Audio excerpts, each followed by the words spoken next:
राज्यसेवा मुख्य परीक्षा 2024 ला 50 प्रश्नांपैकी 16 प्रश्न हे शब्दसंग्रह विचारले होते। यातले 10 ते 12 प्रश्न हे पीवायक्यू बेस होते मित्रांनो। ते कसे होते बघूया। त्यामध्ये पहिला प्रश्न होता की अभ्युदय या शब्दाचा विरुद्ध शब्द ओळखा। याचं उत्तर होतं अपकर्ष।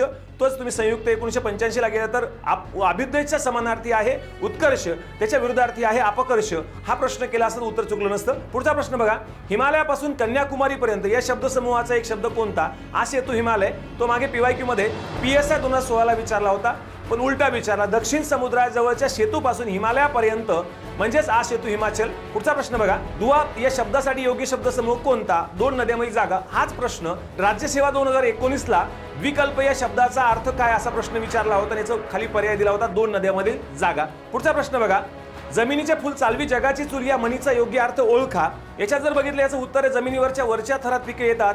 हाच प्रश्न 2017च्या डिपार्टमेंटल ASO मग पहिला पर्याय होता। या पहिल्या पर्यायाचा अर्थ विचारलेला आहे मित्रांनो। म्हणून पीवायक्यूवर आपली चांगली पकड असली पाहिजे। आणि 0 एरर मराठीमध्ये आपण चारही पर्यायाचं विश्लेषण दिलेलं आहे। धन्यवाद।